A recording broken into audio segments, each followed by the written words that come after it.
I mean, we live in a society that is so extremely unequal that the pharaohs of Egypt, the kings of France, would be jealous of the Elon Musk and Jeff Bezos of this Which world. side are you on? Which side are you on? Just for formality's sake, I know you're Jacob. I know that's Adam. You guys have another person too, don't you? Y'all with a beard? David Story is the guy that he doesn't really do much with the show anymore. He'll guest host some if we need somebody, but he was the original co-host and he stepped back after about a year and a half or so to focus on his union, focus on his family. So Okay. All right, great. That's man, that's a really good segue because as I talked to you, Jacob, before, I'm a big family guy, a big proponent of, families and sticking together as a family and doing all this stuff like that. So and there's a lot of people that believe that you can't, like, you choose one, you either have a company or have a family. And I'm like, there's plenty of people doing both all around the world. So there's a proponent to both. So the first thing that I wanted to talk to you guys about, because there's a lot of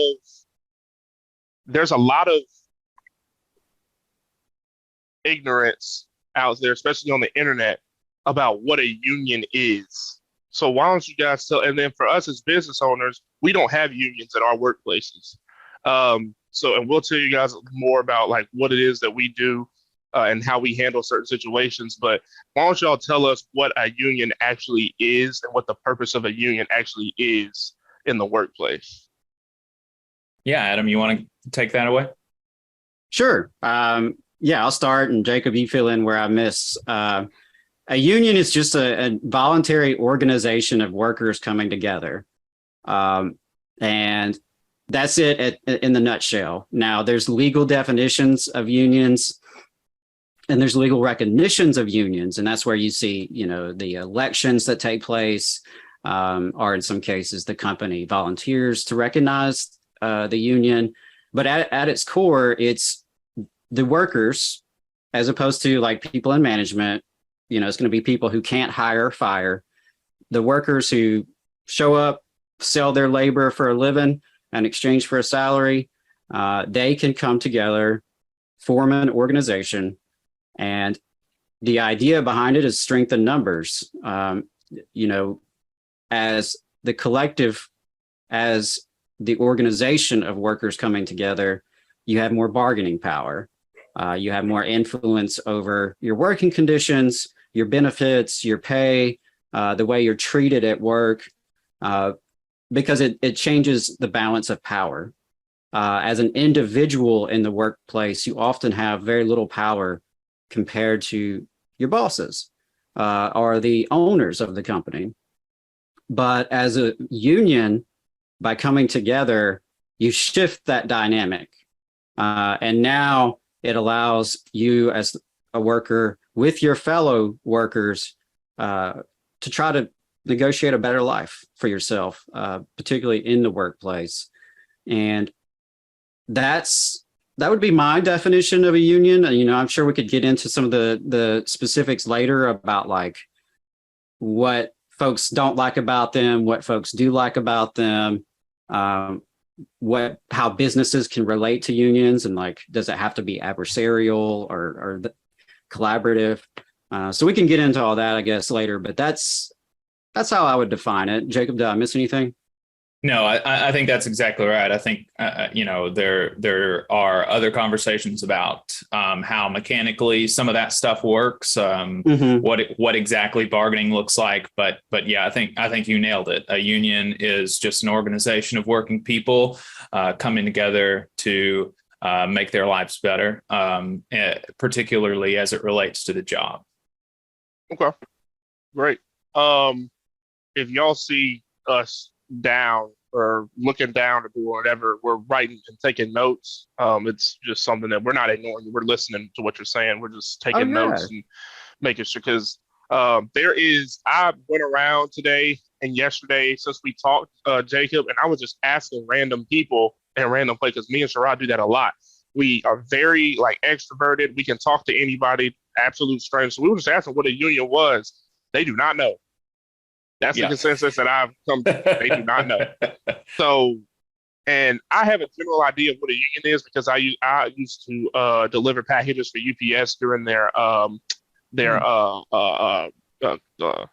peak season for Christmas time. This They man make had good money every to deliver. job, bro. Every job. I've worked a lot of places. I've worked at Sonic, Waffle House. I have been a at lot of Sonic. experience. Yeah, I have a lot of it. I worked at the Sonic that was right down the street from the Grissom you work. Yeah, that's where I worked. Oh, okay, cool. That's where I worked at. So I have a lot of experience being an employee, right? But that was my first experience with being. I wasn't in the union because I was a temporary worker. And I just go. They pay good money to deliver packages in your own car. You're helping people out and get their packages on time. Blah blah blah. So, but that was my experience with union employees. And one thing that I saw as far as UPS is concerned, and I don't even know if I should be name dropping companies like that, but I think UPS is a publicly traded company. So the one thing that I saw was seniority over everything. It was seniority over everything. Like there are certain things that certain people at the United Parcel Service like are getting away with that they said it was like if you haven't been here for, if you have the people that get time off over other people, like if you wanted to take vacation and you've only been working there a year, but the guy that's been working there for 10 years also wants to take a vacation, he's been there longer than you, he's going to get that vacation over you because he's been there longer than you have. So that was one thing. And then I saw, certain individuals that would, they had been with the company longer and they were doing less work than people that have been with the company for a shorter period of time, but they're getting paid more money to do less work and then putting the slack on the individuals that are below them that haven't been working there as much. I definitely saw that. And from what I can understand from the two people that I talked to that actually were in a union, they said, yeah, seniority definitely rules. And they said that they're completely okay with it. Because they feel like people that haven't been with the company as long as they have should be able to have as much of a say as they should. So how do you guys feel? How do you guys feel about that? Well, I guess I would, you said that the things that you said were that, folks who had seniority got pick of when they wanted to take a vacation, and that sometimes people who, and so, I mean, I guess that tackling that issue first, I mean, what, is there an issue there? I mean, do you have it that's a problem? Definitely. Do I think that's a problem in my work? Yes, absolutely. Definitely. Yeah.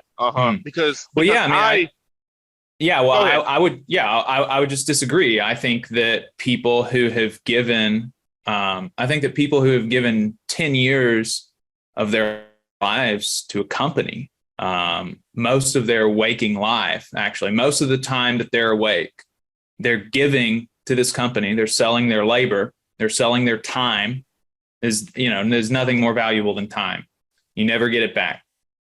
So when you give your labor to a company, and you've done that for 10 years, presumably that's going to be the best 10 years of your life. If I'm 35 years old and I've been working for UPS for 10 years, I have given to UPS the best 10 years of my life.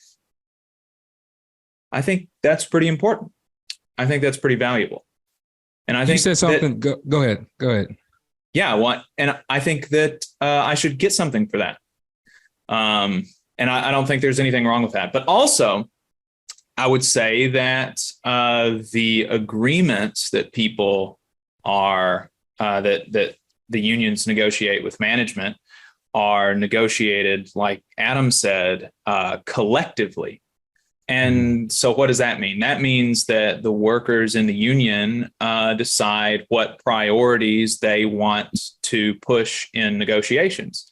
And so if you have a workplace, and so in any union workplace, you can the workers can bargain whatever they want, right? So if a set of workers want to prioritize seniority over everything else, and that's how they want to dole out everything, then that is the workers' prerogative, in my view. If there's another group of workers that wants to value some other sort of things and how you're able to divvy out, vacations or whatever it may be, then they can do that. And that's what workers at UPS have decided that they want to prioritize in their contract. It sounds like, I don't know, I haven't read the contract exactly. I would also imagine that there are some ways that you can get merit bonuses and merit promotions and stuff like that. But sounds like they value seniority pretty heavily, and I think I do too. I value seniority quite a lot. I think if I give 10 years of my life, especially the best 10 years of my life, to a company, then I should get something for that. That's not nothing, right? Yeah, I like how you said that. Most of the time, these people are awake.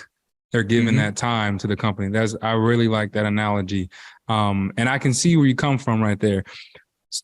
But picture this. Right. What about competing to the top? What about these young, young bucks that's fresh out of college, and they're full of energy and they're ready to bring the company money, and they compete their way to the top. You don't feel like that should be accounted for because they're working hard.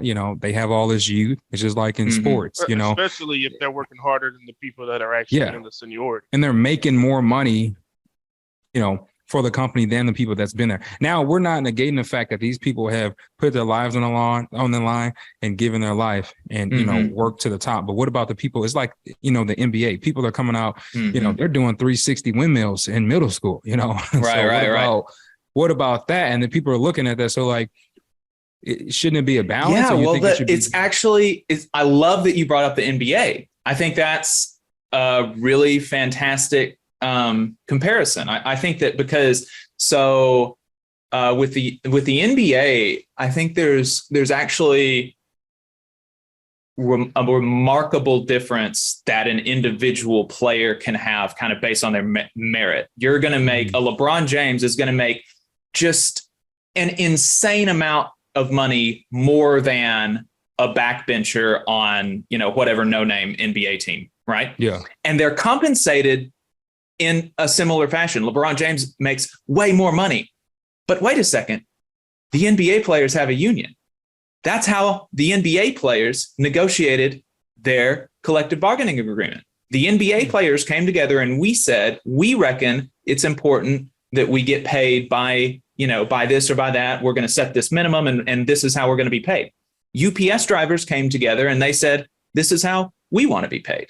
And management agreed to that. And that's how UPS drivers decided that they want, that's the contract that they want to work under. And so I think that that's actually a really great thing. And also as a UPS driver, I just don't think it's possible that you're going to have, LeBron James versus backbencher discrepancies in your productivity. Like no matter how you could run, you could speed 20 miles an hour. There's a limit to how much faster you can deliver packages. Right. And so I think that, there's a certain amount of you're just going to do the job and that's how the job is done. And you can't, you can do it better and you can do it worse, but and so I think that kind of, makes a little bit of a difference. What about doing the job fast and with quality, giving smiles to the customers? What about, the proficiency of that? They're doing that. What if they're outsourcing it? If there's two guys in the truck, which I don't know, I've never worked for UPS. What if they create a system? Because I know when I worked at Amazon, it was all a system. People were running, but if, they were making sure they were running, but also precise. They weren't throwing the packages because you got to think efficiency. It wasn't just speed. It was efficiency. People got ring cameras, so if they're throwing packages all the way around, then right. And that's another. But when it comes to UPS, there will be situations where you got to remember now. UPS is a very difficult work. It's a very difficult place to work. UPS has a very high divorce rate. Like you're away from your family. You're missing stuff. You're missing baseball games. You're missing weddings and Christmases and stuff like that, because you got to deliver these packages, right? But there are certain people that work in the organization that deliver packages far slower than other people do, right?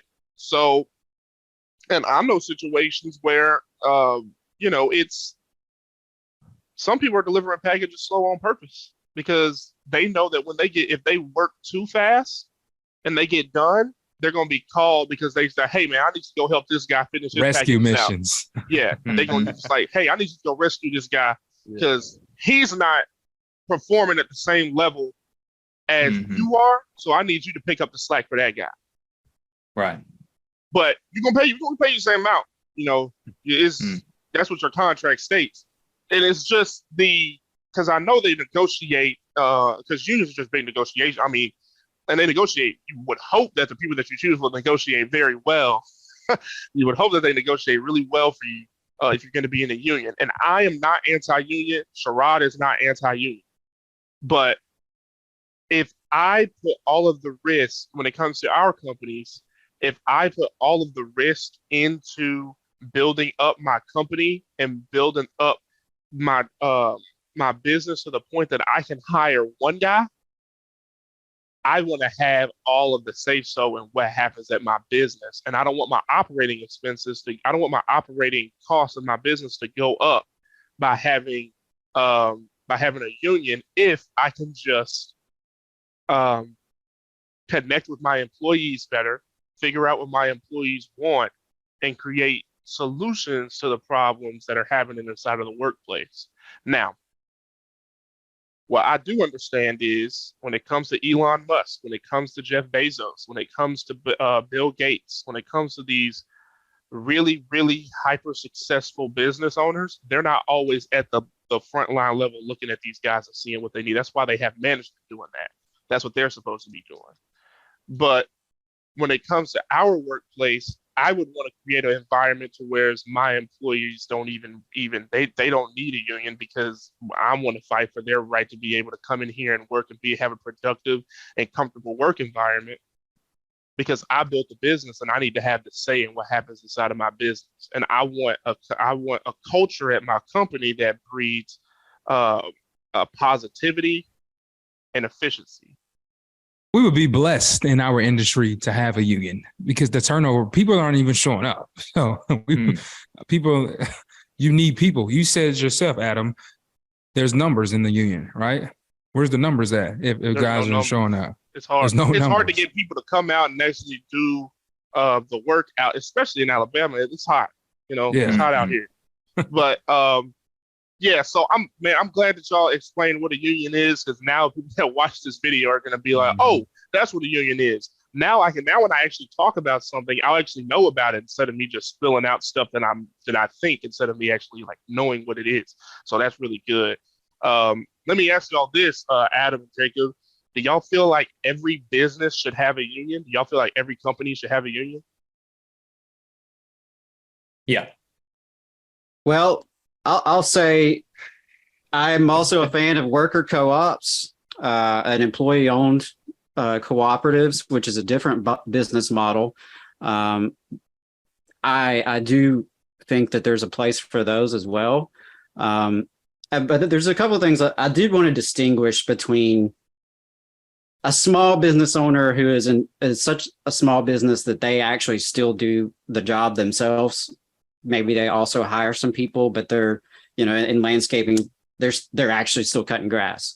I think there is a difference between a business so small that the boss is also doing labor versus, a corporation or companies that are big enough to where you have a labor force, but then you also have owners, and the owners don't actually have to go out and build a computer or cut grass or anything like that. They rely on their labor force to create those profits.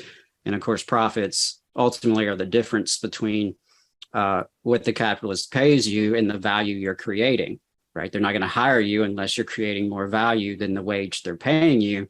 And that difference, that surplus value there becomes profits. But ultimately that wealth was created through the labor, right? So that I did want to make that distinction. In general, to answer your question, I think every worker deserves a union, but I also think that there is a place for worker cooperatives, employee ownership, where it's a more democratic way of running the workplace. Ultimately, that's what all of it boils down to for me, is democracy and power to the people. I'm not a fan of hierarchy where power is concentrated, vertically in a top down fashion. The more I think we can spread power down to the bottom and among the masses, that's ultimately better for our society. And, unions are a pathway to having democratic operations and input in the workplace. I think something that you said that I jotted down here was about, having a culture in a workplace that's positive to the point where, workers don't feel they need a union. And I would want every business owner to have that mentality, right? Because oftentimes unions arise because there's problems in the workplace, and maybe they're not being treated well. Ideally, every worker would be, treated fairly, paid well, and in a situation where they don't feel they have grievances. But it doesn't have to be adversarial. There are plenty of times where, companies or businesses will voluntarily recognize the union. And it's more of a way of kind of formalizing some of the good things that are already in place. And that's something, I know Jacob makes a point of on the show a lot, that you don't have to hate your job or your boss or your workplace to want a union or to need a union. It could be a way. Yep. But see, and that right there would be my point of contention. Even if I'm, as a business owner, am doing everything right, my workers could still form a union. Right. And it doesn't necessarily hurt you in that situation. It doesn't have to. In some cases, it's, if it costs you more than obviously, but let's say you're already paying your people really well. They're happy with the way they're being paid. Maybe they're happy with the vacation they're being provided. Basically, everything is hunky dory. In that case, you could still theoretically lock in the good things that are already in place, but kind of put it in writing, basically, so that if, God forbid, something happens to you, you're incapacitated and someone else takes over the business all of a sudden, right? The good things they liked about your management style would be in a contract, as opposed to, at the whims of whoever were to take over after you or whoever were to buy your company, because that happens a lot where folks, are in a pretty good situation. They have a good job, whether it's union or non-union, they're happy. And then all of a sudden their company gets bought out. And they start to see some pretty drastic changes in the way they're treated or compensated, and just the working conditions overall. So that's where I think there are instances where it is not adversarial between union and the company or the employer. It doesn't always have to be. We've reported a lot on like some of the nonprofits that have been unionizing lately. In a lot of cases, it wasn't even in some cases it was adversarial, but in some cases it was not, because it was more or less locking in the good things they already had in their workplace and then setting up a formal structure to where if, things want to change on either side, the workers have something they want to change or the boss has something they want to change, then they can sit down and work it out in a more democratic fashion. But I don't know if that makes sense, but those were a couple of things I jotted down. I also, before we go on to the next thing, I wanted to add that just as an addendum to that, that way, it's not all totally at the whim of the boss, right? Like if you get it into a contract, then there are mechanisms for amending it and renegotiating it. And so, like Adam said, if somebody comes in after you or somebody buys your company or something like that, they can't just willy-nilly change everything. They've got to bargain it with the employees. And even if something happens to you, I mean, there's sometimes that, people change, right? People change. Maybe you're treating your employees well now, but maybe something happens down the road and you become like a different person who is like not as nice to his employees as he is now. Then you would have that. Then your employees would have that protection against a changed, Phoenix Dukes. But also, I wanted to push back just a bit on your contention that I've put all this risk into the company, building it up, and so I want to have all the say so. And this is something that we've talked about on the show before. We've talked about risk, but because that's something that people will actually say, right? Like, oh, Elon Musk put up all this risk, or whoever. Well, from the apartheid minds that his parents had, right? But really quickly, the risk. Let's actually think about what the risk is, because I think people just say that and they don't really think about what is the risk. And so what people mean when they say risk is if something goes poorly, then this would happen, right? So if something goes poorly, if the worst case scenario happened for an owner, what is that?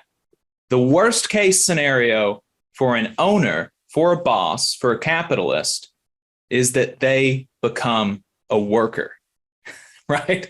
The worst case scenario for you or for Elon Musk is that you just become like the rest of us. So I'm not like when people say like, oh, I put up all this risk, like I'm very impressed by that. Because what if somebody runs over? What if somebody's in a skid steer and they run over someone? You lose your business and you become a worker. No one has a job. No one has a job. Yeah, and you become a worker. It's not even. No, we're not even. No, we don't. We go to jail. We would go to jail. We'd be in prison. That's bad. But that's like that's like worst case scenario. Like, and people like I've talked to people that tell me it's like, well, what's your issue with people that smoke weed and blah blah blah. And I was like, I don't have it. I personally don't have an issue with people that do drugs. I think all drugs should be legal. I think you should have the freedom to fail and the freedom to succeed off of your own choices. I believe in actual freedom. Like, you have the freedom to succeed or you have the freedom to fail. You can choose. Now, obviously, if all drugs were legal, there would be consequences to doing that in the public, and it would affect people that don't do drugs at all. So that's neither here nor there. But people ask me that, and they're like, well, weed isn't that bad. It's not really that bad of a drug and blah, blah, blah.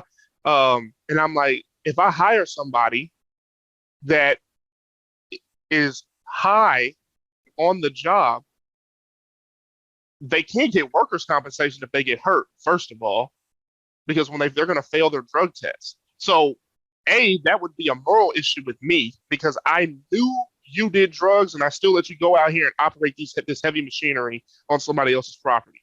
That's a no-go. Second of all, if you're high at work and you hurt somebody else, that person might not even be doing anything wrong. They might not even be doing drugs. They were just doing their job and you ran over them with a skid steer. By the way, you would not feel that. You wouldn't feel it at all. At all. Like, you would not know it. Until somebody started yelling at you and there's a flat piece of people on the ground. Like, you wouldn't know. People. So it's to protect the people that are working around you, just like the United States kind of does. It's to, like, all drugs are legal to protect the people that are around other people. So now the bucket alone could kill you. It's just really bad. So but for the worst case scenario would be me not having enough customers to fund the business and the business goes under. Not go bankrupt. The business goes under. The business, we don't have any business. Nobody wants any services from us. Nobody wants to use us. That would be the worst case scenario. We wouldn't turn back into workers. That's not our fear, is to not be workers. Yeah. Because Elon Musk is a worker. Elon Musk works incredibly hard and has worked incredibly hard. He's failed countless times. He failed with PayPal.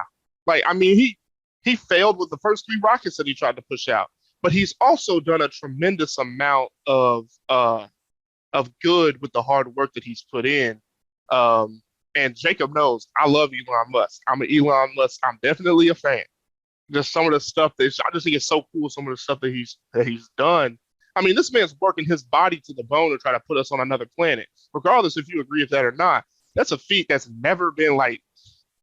Who's the closest out of anybody that's ever alive? Elon Musk right now. Neuralink.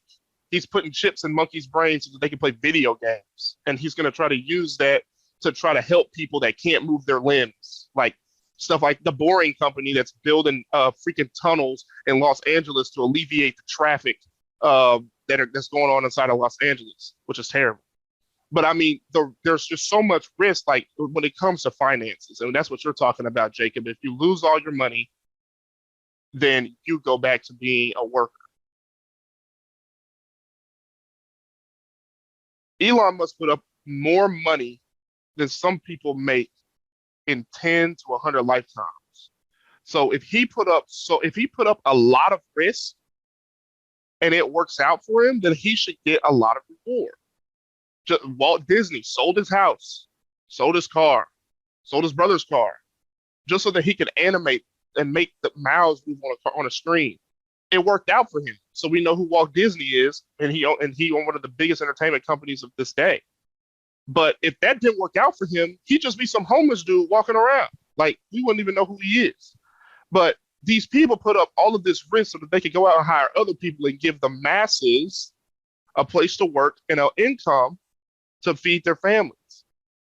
So my question is, and because I heard you talking about paying employees well, Adam, my question is, what are you guys' issues when it comes to people that put up all the risks? Do you not like people that put up all the risks, or do you feel like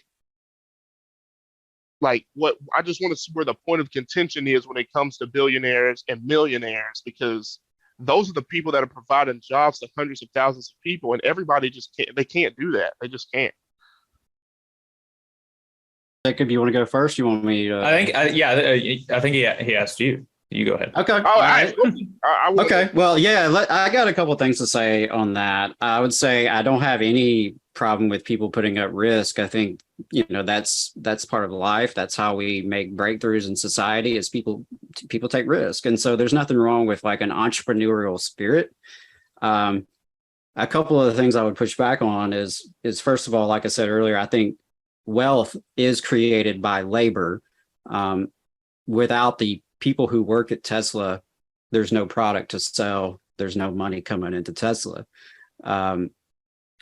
The thing about the billionaires, I mean, we live in a society that is so extremely unequal that the pharaohs of Egypt, the kings of France, would be jealous of the Elon Musk and Jeff Bezos of this world, because I'm going to quote some statistics here. I really, really hope I'm getting this right. But I believe that the total wealth in the United States, all wealth, not just income, but all wealth, the top 1% own the 33% of it. The top 10% own 70%. Meanwhile, the bottom 50%, literally half of our country, has about 2% of the entire wealth. Now, you can't tell me that is. Because we have an unequal distribution of power. Oh, come on. Capital is power. Capital is power. Elon Musk has power in a way that you won't have and I won't have. Hey, don't about me. Don't know about that. Okay, right, fair enough. About that. Now, my dad doesn't own the Emerald Farm, so right. That's so you're already behind. But you're already behind the starting gun. Yeah, you are. there's- And you're also not white. And that also makes it more difficult in this country. No. I'm so glad you said that, bro. I'm glad you I said that. I didn't want to be the one to say it, but I'm so glad you said that, bro. Continue. Okay. Sure. Yeah. I mean, we can, not white. I don't want to open a can of worms there, but so anyway, inequality is incompatible at some level with democracy, and we don't have a democratic society when so few own so much and so many own so little. And ultimately, without working people, there is no economy, right? Well, we build the roads, we build the planes, we fly the planes, we drive the trains, we grow the food. Money that grows its own money, which is ultimately what most capitalists are in a situation, right? They have money that is growing its own money. Mm-hmm. Meanwhile, the vast majority of human beings in this country and across the world, we don't have that. We don't have property that can grow enough to sustain our living. But why is that though? What's the cause? Why? That's capitalism. I mean, that's capitalism. No, but wealth is not distributed equally. There's got to be a reason, and you have to be able. Right. There's a capitalist class. There's a capitalist class that owns the means of production. The vast majority of us do not own the means of production. We don't have ownership in the economy. Our only choice is to go out and sell our labor to a capitalist and hope it's enough to survive on. No, that is not your only choice. That's not your only. For the vast majority of people in this country and around the world, that is it. Maybe travel to other countries. That's what they chose. That's what they chose, though, Adam. They chose. Okay. Do you want to own the means of production? I want all of us to democratically own the means of production. Adam, absolutely not, because I do not, and here's why. I don't think I'm better than anybody else, and I don't think anybody else is better than me. And that's ultimately my philosophy when it comes to life and when it comes to the economy and when it comes to society. I'm not better than anybody else. Nobody else. We're not better, but we're not the same. We're definitely not the same. The guy that's standing on the streets that's homeless. We're not the same. No, you're not the same, but that doesn't justify him not having a home. Just as if Elon Musk legitimately is smarter than me, which frankly, I question that. But even if he is, that doesn't justify. Hey, I haven't, my list of failures. Come on, Adam. Come on. Okay, this Grant that he is smarter than me. He's a brilliant person who's just that much more intelligent than me. You think that doesn't justify IQ, though? So is that how we should run society? Should we all take IQ tests and whoever scores the best gets the most property? You got me there. I'm not saying that we should do that. I'm not saying we want to compare ACT a number scores? above our heads. A number above our heads, like, oh, your IQ's this. So go ahead. Go ahead into the No, we all have different that way. No, we should. We all have different strengths and we all have different talents and skills. And I don't think the way those talents and skills, some of them are innate, some of them are based on choices you make, but the collection of those talents and skills, positives and negatives, should not translate into some people own the economy and the rest of us don't have a say in it. But we live in America, though, Adam, no? And that's what America's about. Like, you have the opportunity to go out there and get it, and it's not illegal to take it from somebody else. It's not illegal to do that. If somebody I'm not else with says, that. I'm not against coveting. I'm not trying to take somebody else's stuff. No, it's not like stealing. It's not stealing somebody else's stuff. But if somebody else said, man, I really, like, they have a problem. It's like, man, I really wish that I could figure out a solution to me to so that I could be warm even in the winter. And then somebody else said, and then 10 years later, the coat is made. I'm so glad you said that, Phoenix. Yeah. That person has provided a value to something that he has taken 10 years of his life to build, make, manufacture, and produce.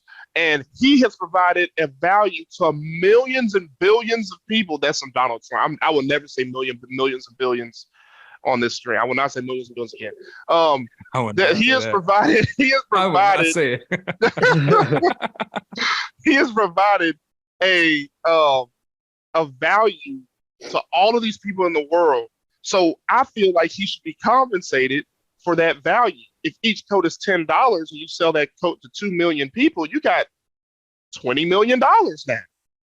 And so instead of taking that $20 million and just paying the production of building the coat, now you're like, I need to take $20 million and hire more people so I can sell more coats. Let me give these people jobs and let me pay them so they can sell their labor here and work so that they can make these other. And you know what the difference between the people that come in there and work and the people that have the mindset of entrepreneurial spirit and the people that have the mindset of abundance? somebody else said, I'm not going to work in this coat factory. I'm going to make a different coat. I'm going to make a new brand, and I'm going to have my brand be better than the brand that first got put. If y'all think the first coat is worse or is better than the coats that we have now, absolutely not. Somebody else decided to stack on that knowledge and built something that was better than the one that came out previously. Just like with the iPhone, well, not really with the iPhone, but with Android phones, like it gets better every year normally, right? It gets better every year. So I just, I mean, I don't think that either of us don't reckon that people should be compensated for their time and their labor and their ideas. I think that's actually like the entire thing. You want to put a cap on it that we're about. I think that we reckon people should be compensated for their time and their labor and ideas, and I think that includes, that includes the workers. And I think that the way that people are compensated, and like Adam said, I think that similarly, I'm not interested in owning myself a business again, because I don't believe that. I think that everybody who works in a project should have a say over it, and I don't think that just because you started it or you happen to have the capital to begin it, I don't think that ought to give you sole discretion over how it's run, because you can't. I think that people should have sole discretion over things that they can do themselves. Right. I think that if you're able to run a business and you can do it completely by yourself, then I think go more ham. Power to you. More power to you, and wish you the best of luck. But I think the moment that you involve another person, I think you have to relinquish some of your power. Now, does that mean you have to relinquish all of it? Does that mean that the first person that you bring in to go get your mail or answer your phone, does that mean that they should have 50% voting power in everything that you do? Not necessarily. But I think that they should have a say. And I think that the more people that you bring in, I think the less say that the boss and the capitalist should have. And I think that and I think that would be in proportion to how valuable they are in the company. So I think that if you're in a company and you're it's you and one other person, and you're like, putting in, a whole lot of hours, you're really thinking about how to improve the company, and this other person is just doing exactly what they're telling you to, I think obviously it makes more sense for you to have more of a say. And I think that one person can do the work of two people. So I think if you hire on two people, I think that it makes sense that you have more of a say than them, and even 3 or 4 people. You start going beyond that, and then you just can't do everything that you're getting these other people to do. And so I think that they deserve some amount of say. And then I think that once you start getting to ridiculous corporations like Amazon and Tesla and all these things, I think that, which is why we have shareholders. You could replace, the people at the top with a whole lot of other people, and things would be able to run fine, but you couldn't get rid of every single employee. Well, that's why companies have executives, right? Because it is. I know, Adam, you said you don't really agree with the hierarchy and stuff like that, but in reality, that's how companies are really ran. Like the CEO, the COO, the CMO, all these people. The owner of that business is trickling down and hiring the people that he needs to run that business, so that if anything happens to him, the business still runs, everybody still has a job. Because at the end of the day, you might say that once you get over 4, 5, 6, 7 employees and they can do more work than you can do by yourself, if you're asking me, they should be, in my mind, I had to build that company up in order for them to be able to work there at all. Because it costs a substantial amount of money to be able to hire 5 people. If you're hiring 5 people, that you need to be making a substantial amount of income. Because I'm sure I'll put you guys a standard of what you guys think people should be getting paid. So, Adam, let me ask you this: if you were coming in for a landscape job, let's say you didn't have a degree. I'm not Adam, Jacob. Let's say you didn't have a degree. That's what you do. But let's say you didn't, and you came in and you wanted to get a job working for my company. And I asked you what I asked everybody: hey, how much would you like to be paid per hour? what would you say? Oh, I don't think you could pay me enough to go work for a landscaping company. I think I like my nice clickety clackety 9-to-5 office job. I think you're going to have a hard time pulling me from it. But to entertain the hypothetical, what should we? And this is a better question. What should, in your opinion, what should we be paying our guys to go out here and work? A living wage. Yeah. I think every single worker deserves a living wage. And every single worker is enough to sustain a decent life. And you can measure that in around $15 an hour, typically is considered living wage in most areas, not in some. So I think every worker deserves if a worker works and they exchange their labor, the wage they get in exchange should be enough to sustain themselves. And if a business owner can't afford to do that, I'm sorry, but their right to have the business is not more important than the right of a worker to live a life. And maybe at some point that business can't operate because of whatever reason they're not being profitable by paying a living wage. But the thing is, in our society, in our economy, we must have labor. We must have workers. We don't need capitalists. We need capital, but we don't need capitalists. Without the capitalists, you don't have a place to come and work at. No, the government can create jobs. Employees can create. The government, the Department of Defense is the biggest employer. That's the biggest welfare program in this country. They employ the most people. But but you're thinking of one thing, and I don't really. The Department of Defense is technically a business, but I'm not even thinking about that. If I come in and we build roads, right? If I come in and I hire 10 guys and they think that they should be allowed to have more power than me when I built the business to be able to bring you in and pay you, I paid for all of the heavy equipment to build these roads that are hundreds of thousands of dollars. I paid for the trucks. How'd you get all that money? Because I worked for it, Adam. I worked for it. Well, I took out a loan. Maybe I took out a loan from the bank. Maybe I used Adam, I'm still stuck on that. You said that we're not white, and you said the only way to own. Excuse me. No. I never said only anything. I did say that in this country, it is harder to advance when you're a minority. You use the word only. No, you use the word only. That, Adam. Come on, Adam. You use the word only, though. If I use that, then I retract that. I apologize. You just can't say it. You can't retract it because we can go back. You definitely said only. Use the word only, and you said we're not white, and the only way is to exchange your time for a salary, right? We can go back, and if I'm wrong, correct me. But I definitely remember you saying. Yeah, all right. Let me clear this up. Then the vast majority of people in this country, on this earth, are working people whose only real practical option, not theoretical, but practical option, is to go work for somebody. That is the default for most people. Have you guys traveled outside of the country? Yes, I have. And I do think that it is more difficult to advance as a person of color in this country. And it's not me thinking that is statistically borne out. That is 100% true. I agree. Factual. Inequality is racially skewed, just as it's skewed by gender and other identities. I mean, that we have with that. So look, Phoenix definitely, and I'm so glad you said that, Adam, because Phoenix definitely does. Now here, I agree. Fine. I agree with you on that, but I think now in 2022, we have more opportunity with grants. Black women definitely have more opportunities. So I see. Now, I don't know the facts on that. Women in general.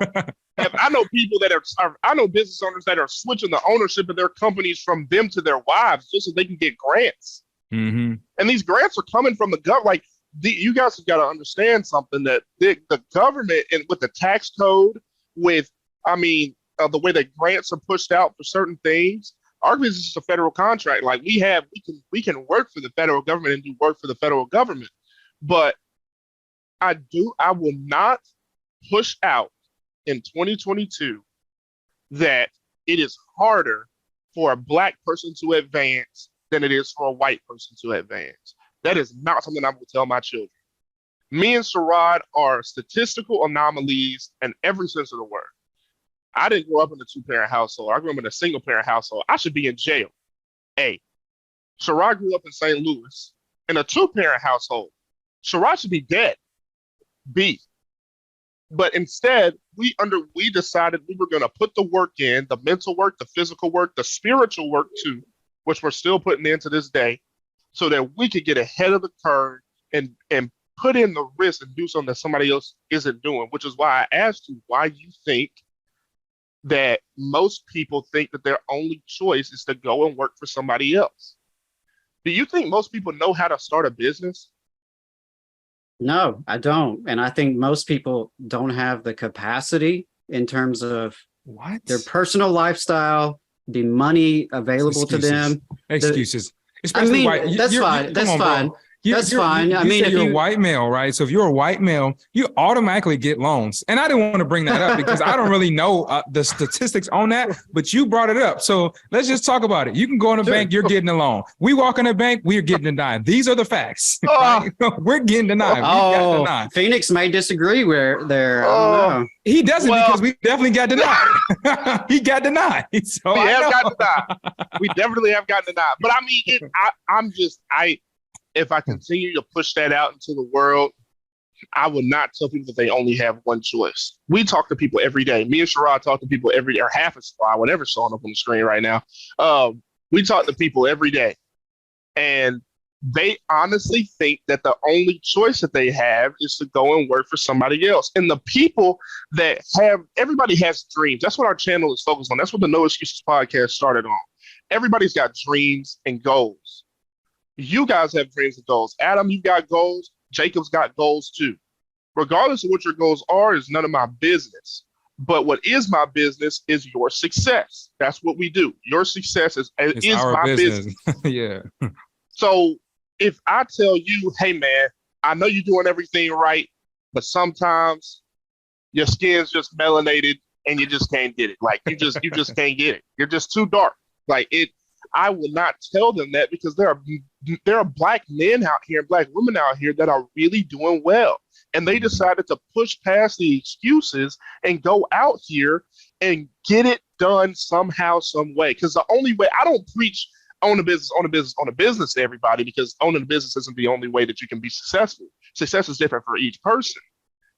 Success for me is creating a life for my family that's like the best life that I could put in. And I'm willing to put my body and my mind on the line in order to do that for my kids and for my future wife. So I just don't understand how you can say, like, there was probably certain kids in your classroom that you were like, man, like, I don't know what to do. I don't know what to do with that guy. He doesn't listen. He's always talking in class. Like he just doesn't pay attention. Like, I don't understand how you think you're going to go anywhere in life if you don't do these things. If you don't do these things. But that's not their only choice. There's some millionaires that don't even preach school to their children. So it's just like, it's some millionaires that can't even read. Some of these rappers. Well, so I think that, a couple of things that I want to try to see if I can't bring everybody to a bit of an understanding. And because I completely get where you're coming from, Phoenix, about I don't want to make people feel like demographics are destiny. Exactly. Because they're not. Exactly. And I don't want anyone to think that was, the message I'm conveying. Sorry. I think that, but I think that's exactly right. It's harder. And I think black. Well, I think that there's a difference between, descriptively talking about reality and then prescriptively telling people how they should behave, knowing that description. Right. So I think that it's actually incumbent on us to accurately describe the world. And I think in order to accurately describe the world, I think that we have to recognize that some people face unique difficulties. And so I think that now a difficulty is not an impossibility. And it's certainly not. And I think that actually unions are some of the best pathways to a good decent middle-class life for people from underserved backgrounds where it's more difficult for them to get into other industries. I talked to somebody the other day who happened to be white, but he had some other things that were going for him that made him face unique difficulties. And that was, he has a rap, right? He's been to prison. He's been on drugs. He joined the Ironworkers Union, made it through their apprenticeship program. Now he's making, $35 an hour. He's got a wife. He's got a kid. He owns a house, all of this stuff. Wow, that's really good. So descriptively, it is more difficult to have a good life if you were at one point a drug addict. It is more difficult to have a good life if you have at one point been to jail, right? And I think that's just descriptively how the world works. Certain places you can't work. Certain places you can't work. But what is that? Does that mean that when I accurately describe the world, does that mean that I'm telling you if you've been a drug addict, well, you go shoot yourself now, you're never going to amount to anything? No, of course not. I'm just describing the world. And so what do we do with that? Well, one of the things that we tell people to do that is consider a trade union apprenticeship program. Go to the ironworkers local union hall, go to the electrical workers local union hall, go to the pipe fitters local union hall and see if you can get into their apprenticeship program, and you can end up making $35, $45, $50 an hour, $60 an hour. I talked to a pipe fitter, didn't have a college degree. He was in the union. He made $250,000 in 1 year in the union. Right. And so I want to make sure that we understand that, like, we're not saying that, okay, look, we're just saying that sometimes some people, because of this or that reason, face unique difficulties. That doesn't mean that they can't succeed or they can't have a good life, right? And I think that's all that Adam was saying as far as just recognizing the discrepancies based on color in this country. And I think that that's just a description of reality. And I think that how we respond to that is different. But then, and also, I think I also agree with the only practical choice that a lot of people have is going to be going and working for somebody. And I think that you have a lot of choice about where you go to work. You don't have a lot of choice about what jobs are available in your area, and moving is very capital intensive. Capital is very important, even if capitalists aren't. And so these are things that make it difficult practically for working people to be able to navigate the world. And so, of course, you're going to be able to say that, okay, sure, maybe I can start a business, and you could, maybe, but you could. Okay, who you are. A person may be able to start a business, but I mean, anybody can start a business. Anybody can start a business, but you've got to have it. I mean, there's only so many. Not everybody. Here's a fact. You don't have to do that. No, everybody.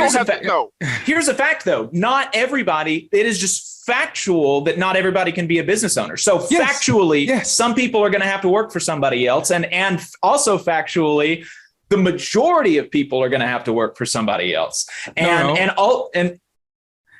you can't have a society where you have 150 million small businesses, right? There are 300 million people in the country. You can't have 150 small million businesses on TikTok. We're all making money, right? If you do TikTok, you're a small that's business. Not the same. You're a small business. You're a small entertainment company. That's a small content creator. Here's what actually, though, we are a small, we are incorporated as a small business nonprofit, but we're run democratically. Right? I don't, Adam can't tell me what to do without consulting everybody else. And even though, like, in some ways I'm like the face of the show, right? If all the other 6 people that are involved in the project got together and voted according to our bylaws, I would have to leave. That would be that, because that's how we've structured the company, because we've given everybody a say. No, man, nobody. We're not doing that. Me and Sherrod are business partners as well. We own businesses together. If I came to Sherrod and we got our board of directors together and I said, hey, I don't care that Sherrod has $135,000 in equipment sitting at the shop right now. Bump him. It's time that he takes a walk, kick rocks. Well, why is that? Well, he's just been being rude to customers and, blah, blah, blah. And they're just like, and Sherrod walks in and he's like, what y'all talking about? It's like, my name on this building too. So it's just like the democratic thing. We don't even run our country as a democracy. So it's an issue. It's the problem. Now I'm all for it, as you can probably tell, but I'm using the tools that the government against my what I think should happen. They didn't teach us this stuff in school.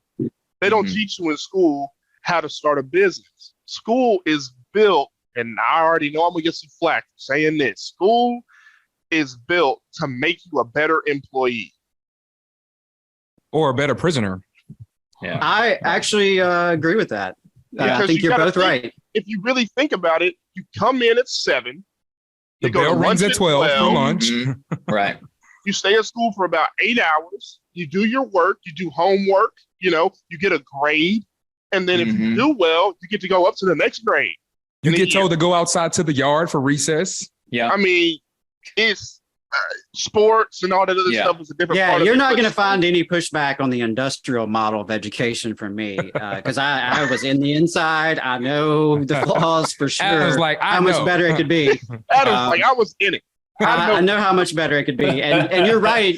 That is the mentality. It is workforce preparedness. It's right. And they even are pretty explicit about that they tell you like, you're being trained to know how to show up on time, how to follow directions, how to turn in stuff by due date. So, I mean, I would agree with you on that. Why do you think some of the best hiccups? Why do you think some of the best business owners were some of the worst students? Well, I think the skills don't necessarily translate. And I would also say that being a successful business owner comes from having a lot of money, either access to it or you already have it. You don't have to have a lot of money. All you need in the state of Alabama is $230 to start a business, right? $230. I'm not talking about a $230 business. I'm talking about a business that employs hundreds or thousands or millions of people. But you just said a business, though. No business starts out that way. Yeah, it has to start somewhere, bro. Somewhere. And then $230. I mean, to Jacob's point, you can't it starts with apartheid emerald mines. Right. But that's such a minority, though. That's such a and then is it actually how much of a minority do you think an origin story like that is among the billionaire class? I mean, versus the bootstraps, from nothing. I mean, because statistically, they're more likely than not to have been born into it. I feel like if your family has it, they earned it from somewhere. They didn't shit it out. Yeah, from the actual people who mined the emeralds in apartheid South Africa. That's the people that earned the money. That Elon Musk. In some cases, it was from slaves, literal slaves. That's the people. Like Elon Musk should give all of his money to the apartheid emerald miners in South Africa. That is theirs. Definitely ODing right now. Yeah, but you got to understand, for them to be able to work in those mines, they have to be paid. Where's the money come from? From the people who mined before them. You have to pay to hire people, guys. You have to pay to hire people. Like when I tell a guy you're making $40,000 a year, in reality, I'm probably spending around 53 to 56, right? 56,000 or so after. Yeah, I know. For example, with the Ironworkers Union, their actual rate of pay is $32 to $35 an hour, starting out as a journeyman, but their total compensation package is like $47, $50 an hour once you can consider all the retirement and pension and. But I mean, healthcare. Even with that, if your family, that's all about generational wealth. So it sounds to me like you guys don't really like the concept of generational wealth because you don't feel like people should be able to have that much wealth. Or didn't come from it. Because I don't see you guys, your dad giving you money and say, you know what, Dad, that's cool. I ain't work for that. Just keep it. Most of us don't ever have that option. And but that's cool. Will. That's cool. But it sounds like, but if you did, you would not take it, or you're hating on the people. Listen, if I win the lottery, hell yeah, I'm cashing it in. Are you also okay? Wait a minute. So when you win the lottery, are you giving it to some people that's unfortunate, less fortunate than you? Yeah. Really? Yeah, absolutely, really? Man. Great. I'll tell you what. How many extra bedrooms do you have in your room right now? How many extra bedrooms do you have in your room right now? In your house? We really come on now. That's a valid thing, Adam. Come on, that's valid. Because are you saying I should let someone stay in my house right now? Should I give somebody some of my money that I work for? what I'm arguing is that you alone didn't work for anything. All wealth in this country, it comes from labor. Without people working, without people and you didn't build that home by yourself either. No, workers did. Workers did, but some contractor capitalist took a big fat cut off the top of it. Because he's the one that built the company for them to be able to go out and do that. But see, here's what we're saying though, is that he paid for all the materials. People that there are other ways. There are ways to cooperatively purchase materials and cooperatively buy the equipment. That's not how we do it. It's not your that's job not how as you the do worker. it. But it's not your no job company's as the worker doing to that. come in and say, hey, bro, where's on those expenses. That is not your job. Your job is to come in, clock in, work. I pay you. You don't have to come in and say, I'm going to pay for my own insurance. If I offer insurance package for health, vision, and dental, you get that when you come in to work for me, and I pay for that, and you pay me back from me taking a little bit of a cut from your paycheck or whatever to pay for it. It's very expensive. But if we're building a house and I have a contracting company and I hire you, I'm not hiring you and be like, Adam, where's the wood? He was like, hey man, I don't have enough money to pay for half of the wood for this house. Like, I don't. No, I understand exactly what you're saying. If you paid for half the wood, you would get half of that big check that the guy that owns the company would get. No, I get what you're saying. I'm not disputing that. What I'm suggesting is that there are alternative business models where it is not what you're describing. Show me. Show me the facts. Worker cooperatives are historic. They exist all over. They're out there. But that's what I'm saying is you can't build a house without workers there to build it. Somehow, the government could provide materials. All of us as workers could come in together and provide materials. A charity could provide materials, right? You don't need an individual named a boss to make a house become built. You do need workers to build the house. You don't think that we need bosses? No. What is the military then? Well, the military is the military is a military, right? And I don't think workers should be treated like they're in the military. I don't believe in hierarchy. But the military model does work. Because it keeps you command soldiers. It keeps you safe. It keeps invaders from coming over here and sniping you. Yeah, but we're saying that treating people like soldiers. But the military model does work, especially when we're about to get into our next topic about you guys when it comes to disrespect in the workplace. Because in the military, I went to military college, so Sherrod was in the Army as well. So if Sherrod is an officer and I am enlisted and Sherrod is a higher rank than me, while I may hate Sherrod's guts, I will respect that rank, even if I don't respect Sherrod.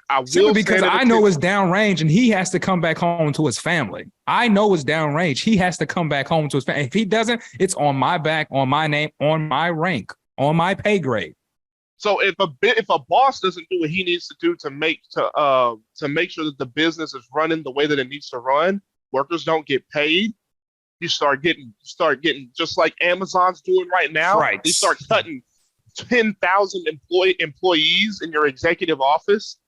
Elon Musk is firing people, and I believe he's firing them because they're not actually working. They go to 45-minute meetings, drink some wine, and go home. But should it be ran like the military? In some aspects, I do think it should be, but that's just us, and it's worked for us.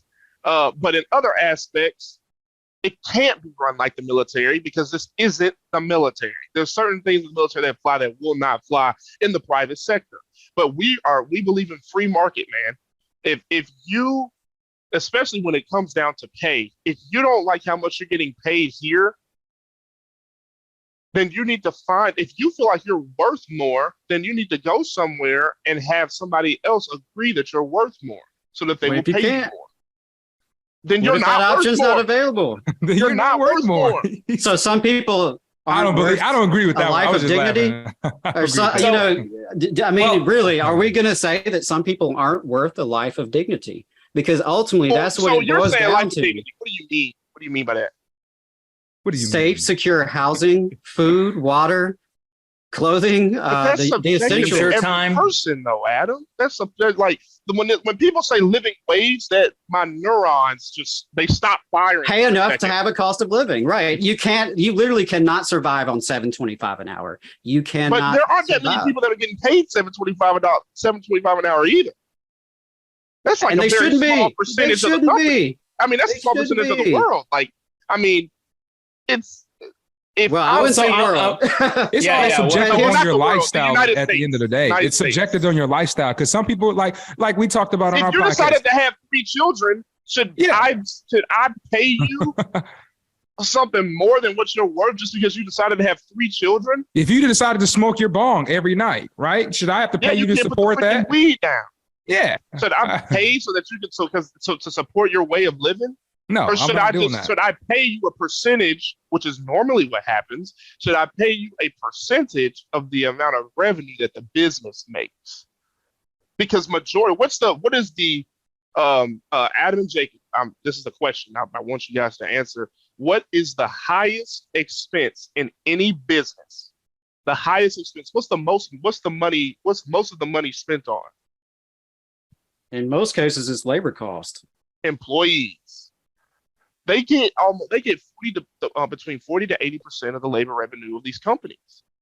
And then, so if I put up all of the risk to get in this business, I know how you feel about risk taking. I'm just saying, if I put in 40%, if I put in all of this risk to have this business so that you can come in and you can work here and I can pay you $40,000 a year when I'm really only spending $57,000 a year to have you here.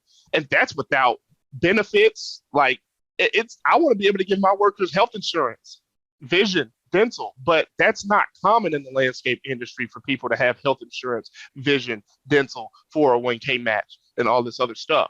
It's not a common occurrence, especially for a company. Sounds like you need Medicare for all. If we had a Medicare for all national health system, we're not going to get into the topic. We're not going to get into the topic of fucking. I'm just teasing you, man. I'm definitely not. I know a person. I know a little girl from Canada they have free healthcare, which it's free, but taxes and whatnot. But it is free healthcare, and she's dead now because she was 260 something on the list, and she had a really bad brain tumor. But if they had private companies and they were paying a premium for that service, then she would have been able to get in there. Like, I don't want to play with my life like that. Anyway, when we have these businesses and people are telling us, because I've had people come to me and they say, I want to be paid $30 an hour to work at a lawn care company. I want to be paid $40 an hour to work at a lawn care company. And then we give them a weed eater and they can't even start the weed eater. They're flooding the engine. And I have to train them on how to do this stuff to do my company's way. And I have to put money into them when I hire them. I have to pay them money and then put money into them to train them. If they break something, it's on me. All this equipment that I have is on me. Like, if I put in all of this money into this business and it's doing so well that I'm able to hire people and I'm doing $3 million, $4 million, $5 million a year, shouldn't I get a majority cut of the business? Shouldn't I get all the money that's left over from paying people? Shouldn't that money go to me? So there, no, I don't think so. You don't think here's the thing. Without, like I said before, and I don't want to sound like a broken record, but without labor, there is no economy. Without labor, there is no business, right? There's no products that are being made. There's no services being offered. A capitalist can have the most brilliant idea. They could be the smartest person in the world, but unless someone will literally work to implement that, it doesn't happen. But something you said earlier that I wanted to go back to before we move on was that you two are statistical anomalies, which proves my point. Because as Jacob said, there's what's real and then there's like how we should behave. And I think every single person should try to live the best life they can and make the best choices they can and work hard to do right, be responsible. Believe in personal Absolutely, I do believe in personal responsibility. But y'all don't think billionaires and millionaires should be able to exist. That's correct. That's right. Because so you don't believe that. So if you believe that I should be able to go out and work as hard as I can, why am I going to work as hard as I can if I'm not able to achieve the top as much wealth as I can too? If I work as hard as I can, Do you think the wealth that do you think that the hardest who do you think would be? Oh, you already know what you're about to ask. Who would you say would be the hardest working people in the country right now? The hardest working people in the country? Yeah. You said you were like, well, why would I have the incentive to work hard if I can't make, millions or billions of dollars? Who do you think the hardest working people in the country are right now? Well, so that would depend. That would depend on what they're doing, but I don't really know who the hardest working people. I think probably we're talking about individuals. We're not. Talking about I would say probably some of the hardest working people in the country right now are the folks on the West Coast, documented and undocumented immigrants who work from sunup to sundown in the desert heat, pulling crops for $10 a ton. I think those are probably some of the most hardworking people in the country. And they do it from sunup, sundown every day without hardly any benefits. They make significantly less than any of us on this call do, I feel comfortable in assuming. And yet they're working really, really hard, and they're not millionaires or billionaires. And so I think that lots of people work hard without there are lots of reasons that people will work hard. I work hard. When I work, I don't want to work all the time. I want to have leisure time. I want to spend time with my fiance. I want to spend time with my dog.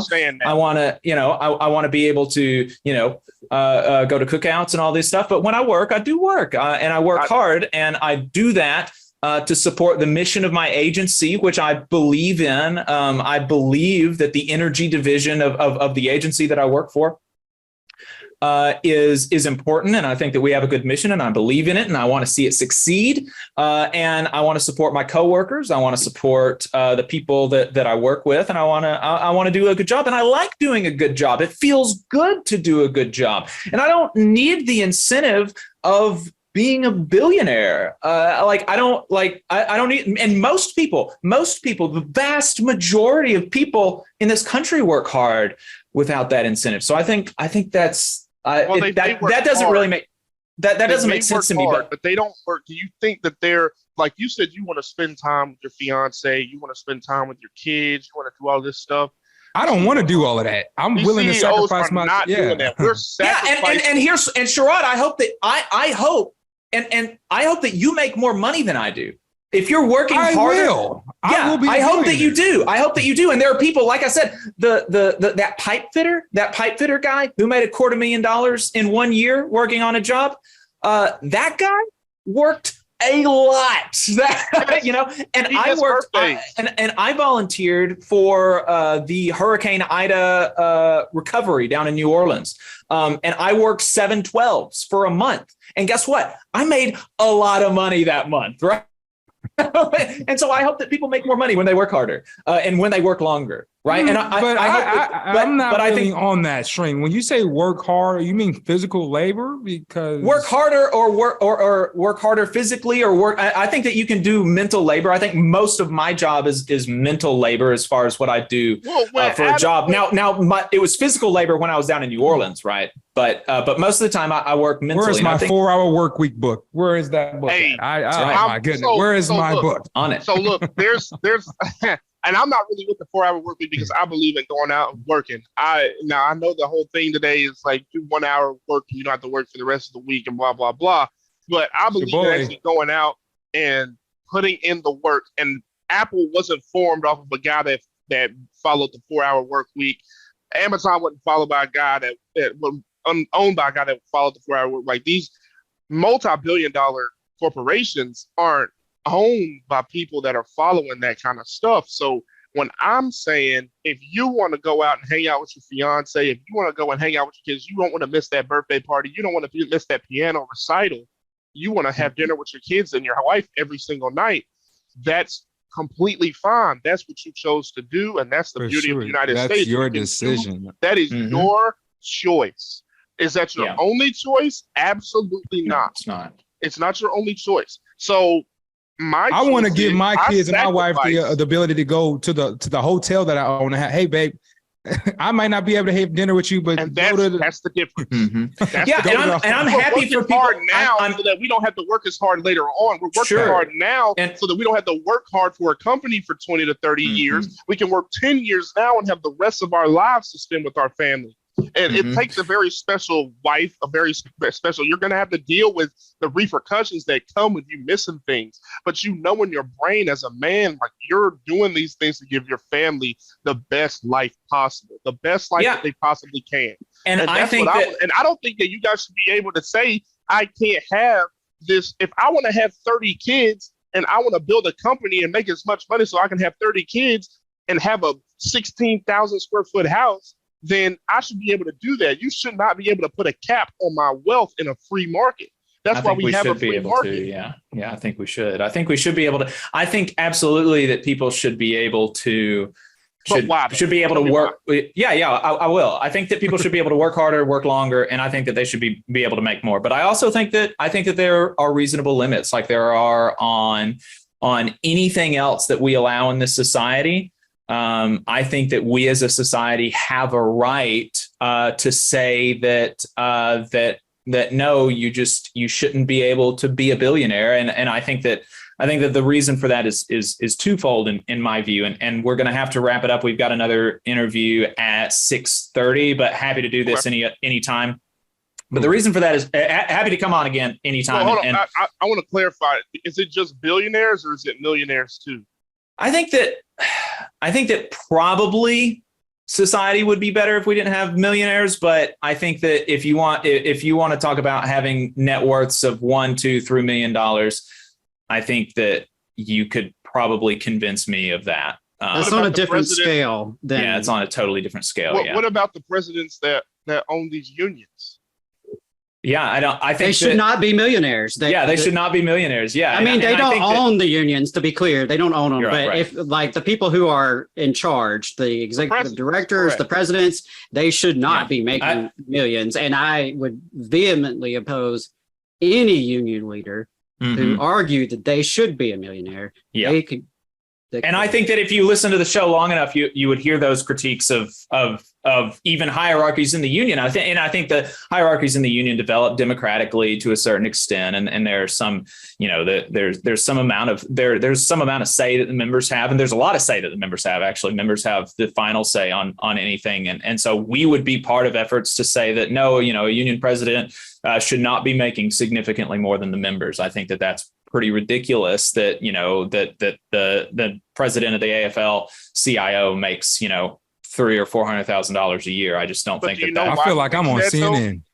Do you know why he makes that? Why she makes that, actually, Phoenix? Come on. She? Oh, Jesus. Anyway, do you know why those presidents make that money? Why their net worth gets to be as high as it is? Because they've been able to. Because presidents of these unions in the past have been able to finagle executive boards and convince them to pay them that much. Why? Why do they deserve to be paid that much? I don't think they deserve to be paid that much, but that's a different question from are they getting paid that much and how are they getting. The question of do they deserve to get paid that much is a totally different question from how are they getting paid that much, right? How I can describe to you how all sorts of people acquire all sorts of things, but that doesn't mean they deserve it. And I think that the way you ask me, I don't think anybody deserves anything. I think you work for everything that you get. You have to earn it. Mm-hmm. That's right. Yeah, and I don't think you can earn $1 billion. Yeah, I don't think you can. We're never going to agree on that. You cannot earn. Well, that's not what $1 billion. That's not what a billionaire is. A billionaire is somebody whose net worth has amassed up to at least $1 billion, assets minus liabilities. Yeah. So if I go out and I buy 5 houses, and each house is $250 million a piece, and I pay them all off, I'm over $1 billion. I'm a billionaire now. Doesn't mean you have $1 million in the bank. Yeah, that doesn't mean that my liquid capital is that much in the bank. Yeah, but you would have had to have earned enough and not owe any more and not owe enough to bring it down below $1 billion. And I don't think that it's possible. What about that guy that made $250,000 in 5 years? That man's made. I mean, in 5 years he's made up over $1 million. That was in one Yeah. year. You know how much you can do? Yeah, it with was. That much? And It it's was. all about, And I think that money management. How much you can do with that amount of money. I think that I think that he worked a ridiculous amount for it. And I think that when you're talking about, $250,000 a year, something like that, I think that you can work enough to earn that, but I don't think that you can work enough to earn $1 billion. I just don't think you can. It's impossible. You don't work to earn $1 billion. Your money works. Exactly. To earn $1 billion. Exactly. Yeah. If we have a problem with that, I think that. Yeah. You have a problem with that? Yes, Why? It's my money. It's my money. It's my money, and I need it now. Right. That money, it's money that came through profits off someone else's labor because. But they were only able to do that labor because I had a company for them to do it at. Because you had a company to do to do that at, and you mentioned this, and I don't think that that I felt like we were able to that I felt good about the way that we tied that part of the conversation up in a bow, and the implication there is that one of the implications is that the only way to run a company is with you've got a capitalist at the top, or maybe one or two or three capitalists at the top, and they give orders to everybody else, and everybody else doesn't have an owning stake. They're just employees and they're order takers, and we contend that that's not the only way to run a business. And we can point to, Sherrod, you asked for examples. We can point to examples across the country currently and across history where workers have owned the means of production and workers have run businesses democratically. I can show you a coffee shop in Baltimore that has been around for about how long has Red Emma's been around, Adam? 10 years? Oh, at least. They're run and owned democratically, or maybe 20 years. They have currently right now this coffee shop / bookstore. They've got 20 owners. They have 20 owners because all of the workers, they own the store themselves. And you don't come in immediately, speaking to, I can't remember which one of you said this, I've got to train this person and he doesn't know, he's flooding the engines, right?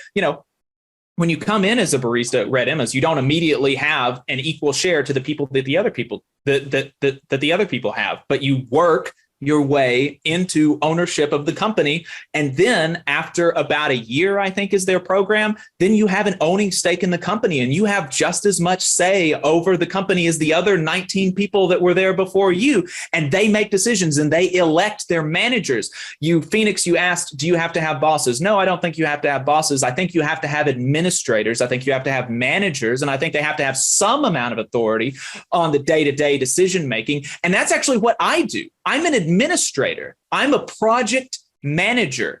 I have no hiring or firing power. I'm not anybody's boss. And yet somehow I'm able to manage multi-million-dollar projects. I manage But that's tens. the federal government, though. Yes, I manage It's tens.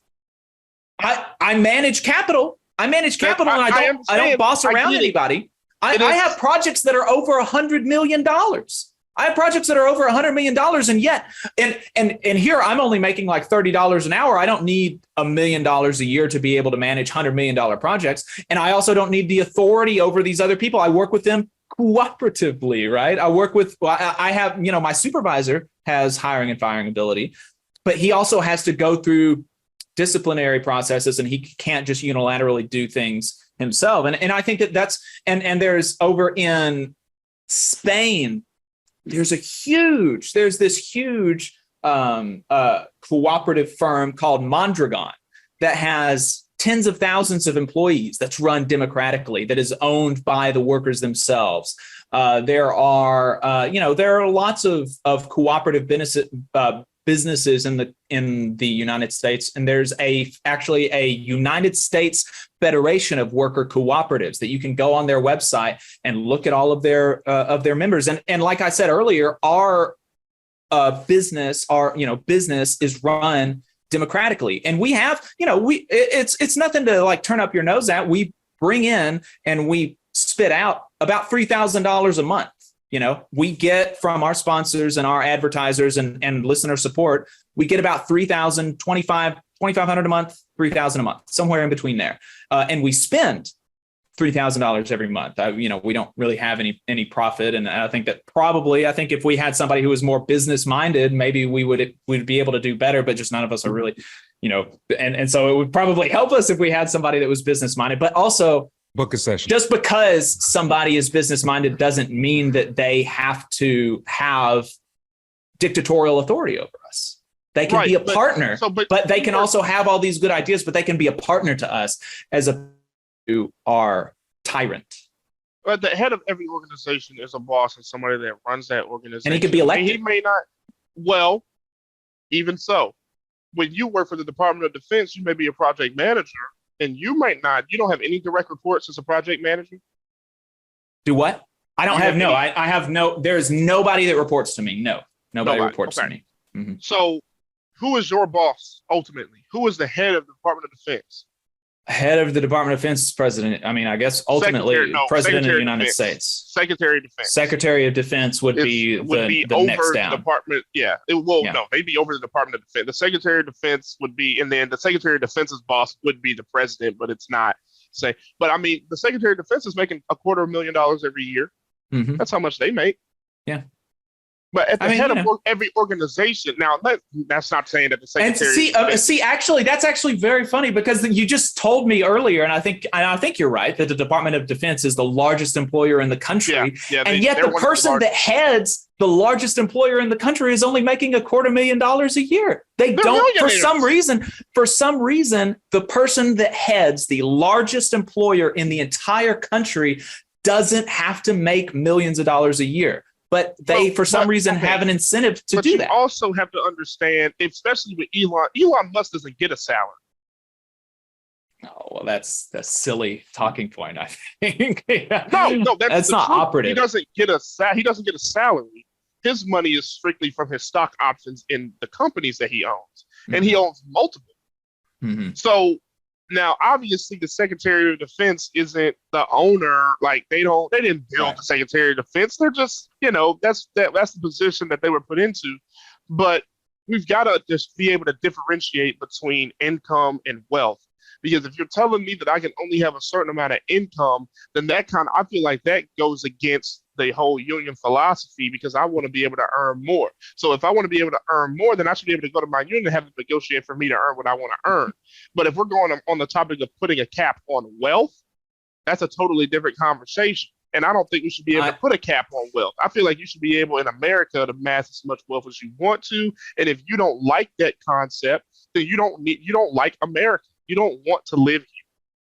I think that you should absolutely be able to. I think you should absolutely be able to keep everything. You should be able to earn as much as you earn. You should be able to acquire as much wealth as you earn. And there's a question there about what does that mean? How much do you earn? How much do you deserve? And I think that society has a say in how much people ultimately deserve. I think that we ought to have a say in that. And I think that yes, we ought to be able to put a cap on that. And I think that would be good for society. And I think actually, ultimately, I think that, there's, I think I'm not, terribly religious, but my understanding is that both of y'all are Christians. And I think that there's something, who is it? There's a good book. Yeah. There's a Christian philosopher who said that actually not only is it good for the oppressed to free them from their oppression, but it's also good for the oppressor to free them from their ability to oppress. It's good for their souls. It's not good for the souls of people to be able to have so much power. I don't think it's good for their, I don't know souls, but I don't know how much I believe in souls, but I think you understand what I mean. Their psyche, their mind. I don't think it's good. I think it corrupts people to have so much power. I think that it could. I think that it's bad. I think that it's bad. I think that it's bad for the people that they have power over. And I think that it's bad for them internally as a person.